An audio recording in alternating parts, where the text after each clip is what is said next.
That's Walther PPQ Tactical, I believe it was called.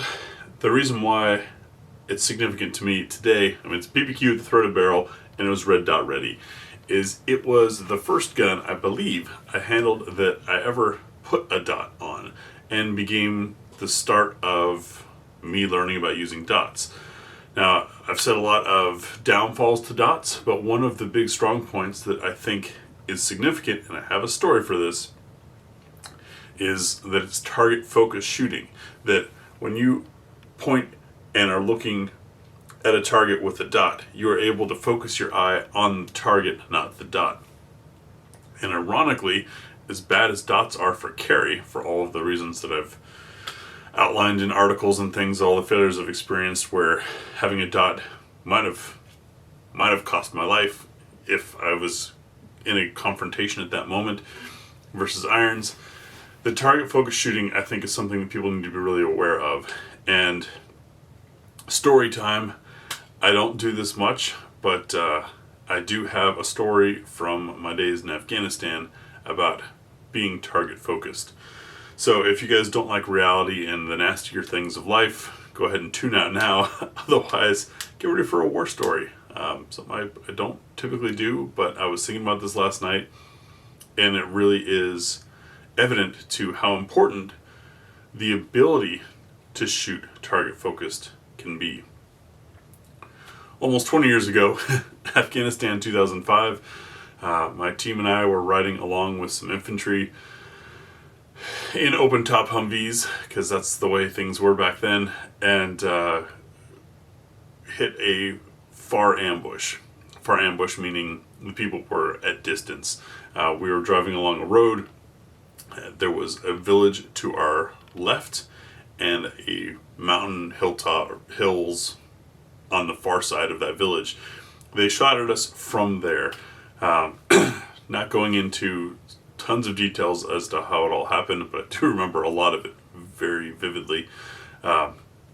We dismounted and began trying to return fire while everyone's looking for where the muzzle flashes are from and all that, because these dudes were well hidden and at distance. My teammate spotted the enemy's spotter, who was on our side of the vehicles on an opposing hilltop, and he and I engaged with our M203s using HEDB. Won't get into that, but during that moment, that life or death, oh shit, I could die here at this moment, I was locked on to that spotter until he was no longer a threat. The fire continued for a little while, and the infantry had decided, this was with the 173rd Airborne, the herd, awesome dudes, very skilled, very well trained at the time, same unit that was in the Restrepo stuff just a year later, or a year prior, I forget. But anyways, normally they would turn face, charge the fire, and attack the attacker. But because there was a village between our location and the enemy fire, it seemed like there was either going to be a lot of collateral and or that the village was a trap and this fire was trying to bait us into the village. So they decided not to do that. So we were trying to do what we could from our position using vehicles as cover. At one point I noticed that our flank was open, and we had trained quite extensively, more so than I would say most units get to train prior to this deployment, but it was my first deployment, and we were all still fairly green. I noticed our flank was open, and there was a hill that we couldn't see beyond.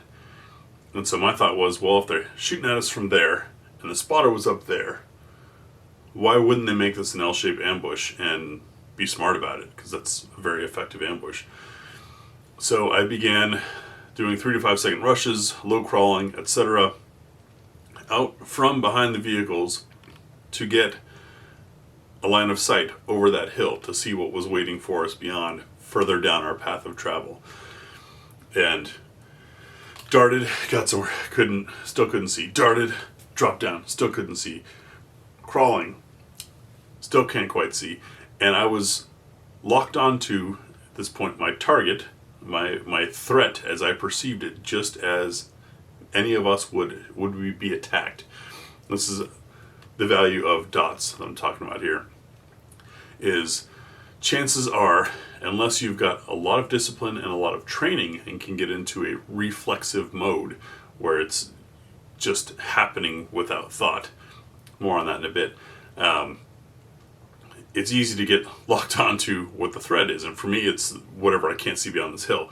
And at one point, I had gone so far out that I was no longer near any friendly forces or any cover. I was effectively out in the open, being saved simply through a combination of camouflage and the bad guys not noticing me, or maybe they didn't have a clear shot at me. But I got way out there, and it wasn't until a teammate spotted me, yelled at me, and I realized, woke up out of this locked on threat, that I realized I was putting myself at danger, excessive danger, in trying to figure out this threat. Long story short, that was a soldier with pretty darn good training at the time, but still fairly green. I'd only been in a couple firefights prior to that. Still fairly green, but my target focus was so strong that I was failing to take into account surrounding environment and other things like that. I came out of it okay, and it actually was a pretty successful counterattack that we did, or a response to the ambush. No one was hurt from our side. But the point is that a target focus is something that definitely happens under threat. If it happened to me, though much younger and not as wise, definitely better trained and physically fit and clear of mind and all of that, if it happened to me there, I could certainly see it happening to me today on the streets, or anyone else who has equal or lesser training. And keep in mind that I have gone through, some would say excessive, I've gone through quite a bit of training. I try to do at least one professional course per year, and have been doing that for 13 years now. So, a validity and an argument that supports the use of red dot in defensive situations is it will indeed enable you to remain focused on your target. I would like to see dots advance to the point that we could trust them well enough for carry, that there shouldn't be people like myself that have had no less than 5 once-in-a-lifetime failures on a dot. I'm still in the same life, and yet somehow 5 times I've had this experience. And I think the technology will be getting there. The counter argument to it, and I'd love to hear your thoughts on it, is, does it really matter at defensive distances? And defensive distances is something that's really hard to define, because we can look at FBI statistics that say most attacks happen within 7 yards. That's why on the main channel we always shoot at 7 yards at small targets, figuring that's both a sense of distance and the small target to represent a farther distance. But I don't think dots are there yet. And if an attack happens that close, you can point shoot. That's as in shooting off of natural point, not necessarily looking through the sights, and hit a torso pretty darn easy, only needing finer sights if the shot had to be finer. So then do we even need to worry about dots at all?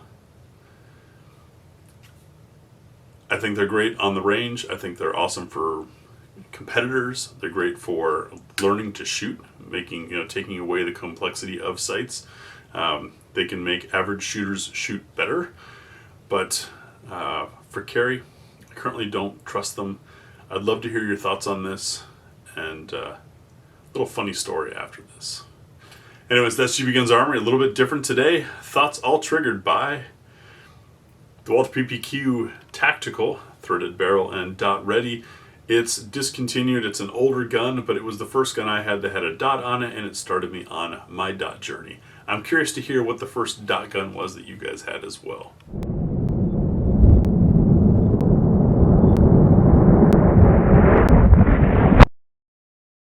bonus story time, just because I was going through memories. After that ambush, we got back in the back of the Humvees, and everybody's collecting up, and head count and ammo checks and all that kind of stuff. And we're just sitting there kind of soaking it in. And it's like, wow, because there had been RPGs, there had been machine gun fire, of course, AKs, all that kind of stuff. And nobody got hurt. And everything was done beautifully. And back to that whole instinctive training bit, I remember conducting tactical reloads without necessarily checking ammo or ammo count or anything. It was just flowing through, because that was my training. And that's the point I was getting to earlier about, if you train enough, it is possible that your body will do movements and you will conduct actions without actively processing the need to do them. But anyways, I'm sitting there just soaking it in, huffing and puffing, of course, about 7,000 foot elevation. And the infantryman across from me says, yeah, man, it's pretty wild, but now you got a scorpion on your chest. And at the time, the U.S. Army had just released this top silver badge, which is the combat action badge. That's something that's awarded to non-infantry personnel who are in combat. It was originally called the close combat badge, and they changed it to combat action badge. Award to the military is silly, but anyways, this one was a way of showing for folks like me, that had been in combat but weren't infantry, since the infantry had a badge for that. And as you can maybe see,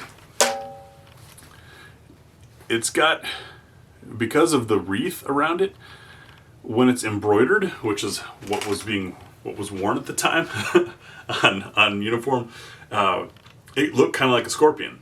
And so I thought he was saying, like, in some weird way of like, yeah, now you've got a combat action badge. I was like, yeah, I don't care about that, man. I'm glad everything's good. It's like, no, man, you really have a scorpion on your chest now. And I'm like, what are you talking about? And he pulls out his knife, flicks it open, and it goes right onto my vest. And sure enough, between some of my pouches, I had a Black Hawk vest on, because it was a 203 gunner, so I had grenades, mags, an admin pouch. I forget what else was on there, but between two of them had nestled a little scorpion that I had somehow picked up while I was crawling on the ground. And it was just kind of a funny thing, because it's like, to go through an ambush unscathed and then get stung by some scorpion would have been a terrible end. So it was kind of a, I guess, combat humor, if there's such a thing. My veteran buddies probably know. Thanks for watching.